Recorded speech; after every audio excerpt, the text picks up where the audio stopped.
आमचे शिक्षक आमच्यासाठी प्रत्यक्ष देवतुल्य व्यक्ती आहेत आणि त्यांच्या प्रती आमच्या मनातल्या भावना व्यक्त करायचा, त्यांना धन्यवाद द्यायचा दिवस म्हणजे 5 सप्टेंबर.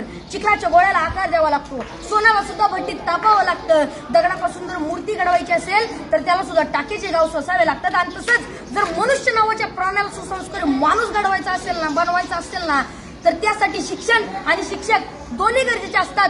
तेव्हाच सुसंस्कारी माणूस तयार होतो. जगावर राज्य करणारा इंग्लंड हा देश आहे आणि या देशाच्या सांस्कृतिक परंपरेने त्यांच्या देशातील शिक्षकांना राष्ट्रपतींइतका सन्मान आणि दर्जा दिला जातो आणि म्हणून तर ते जगावरती राज्य करतात. ज्याला क्रिकेटचा देव मानलं जातं तो मास्टर ब्लास्टर सचिन तेंडुलकर. त्याला प्रसार माध्यमांनी प्रश्न केला की तुम्हाला एवढी बक्षिसं मिळाली, तेवढे पुरस्कार मिळाले, तर त्यातलं तुमच्या आवडीचं बक्षीस कोणतं? तेव्हा सचिन तेंडुलकरने सुंदर उत्तर दिलं. ते म्हणाले, मला एवढी बक्षिसं मिळाल्यात, मला एवढे पुरस्कार मिळालेत, अहो एवढंच काय, मला सर्वोच्च पुरस्कार भारत रत्न मिळालाय, पण त्यातलं माझ्या आवडीचं बक्षीस कोणतं असेल ना, तर ते म्हणजे मला माझ्या आचरेकर सरांनी दिलेली शाबासकीची थाप. ते जेव्हा म्हणतात ना शाबास सचिन, तेव्हा त्यांची ही शाबासकी मला भारतरत्नापेक्षा सुद्धा मोठी आहे. जी माणसं आपल्या जीवनात मोठी झाली त्यांनी आपल्या आयुष्यातील मोठेपणाचं यशच श्रेय आपल्या शिक्षकांना दिलंय. जगामध्ये एक सर्वात जास्त वाचलं जाणारं आणि सर्वात जास्त विक्री होणारं एक पुस्तक आहे आणि त्या पुस्तकाचं नाव आहे 7 Habits to Highly Effective People.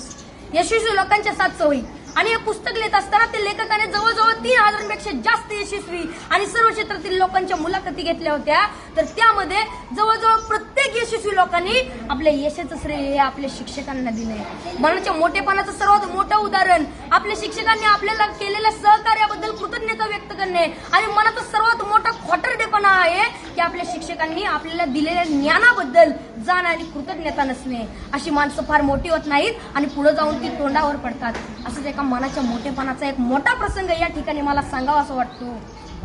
एकदा डॉक्टर बाबासाहेब आंबेडकर इंग्लंडवरून भारतात येत होते. ही बातमी त्यांच्या कार्यकर्त्यांना, त्यांच्या आयोजकांना समजली. त्यांचे कार्यकर्ते बाबासाहेबांच्या विमानाची वाट बघत विमानतळावरती थांबले. बाबासाहेबांचं विमान 2-3 तास लेट होणार होतं, पण तरी सुद्धा त्यांचे कार्यकर्ते त्यांच्या स्वागतासाठी त्यांची विमानतळावर 2-3 तास वाट बघत थांबले आणि 2-3 तासानं बाबासाहेबांचं विमान विमानतळावरती लँड झालं. बाबासाहेब खाली उतरले. बाबासाहेबांचे सर्व कार्यकर्ते बाबासाहेबांच्या दिशेने पळत सुटले. ढोल ताशे वाजू लागले. बाबासाहेबांच्या घोषणांनी आकाश दुमदुमून गेलं. बाबासाहेब आप आगे बढ़ो, हम तुम्हारे साथ है. बाबासाहेबांचा विजय असो अशा घोषणा देत होते. कोण बाबासाहेबांच्या पायात पडत होतं तर कोण त्यांना हार घालत होतं. बाबासाहेबांची नजर समोर गेली तर समोर बसलेला एक म्हातारा माणूस मात्र बाबासाहेबांचा हा कौतुक सोहळा अतिशय प्रेमाने पाहत होता.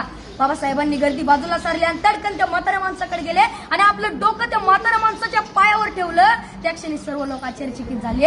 एवढे मोठे प्रखंड पंडित डॉक्टर बाबासाहेब आंबेडकर या म्हाताऱ्या माणसाच्या पाया का पडताय?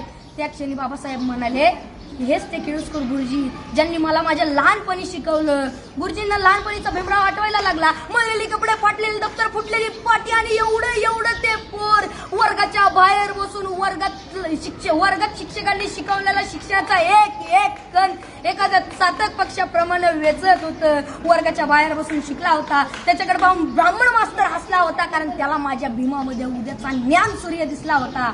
डॉक्टर बाबासाहेब आंबेडकरांना केळुसकर गुरुजींना प्रचंड प्रेम आणि श्रद्धा होती. मला या ठिकाणी म्हणावं असं वाटतंय, घरट्यातून पिलू उडावे घेऊन दिव्य शक्ती, आकांक्षाचे पंख असतात आणि उंबरठ्यावर भक्ती. तसंच आपण आपल्या आयुष्यात किती जरी मोठं झालं, किती यश संपादन केलं, तरी आपण आपल्या शिक्षकांना आणि आपण आपल्या शाळेला कधी विसरलं नाही पाहिजे. एवढं बोलून मी माझ्या भाषण संपवतो. जय हिंद. Very good.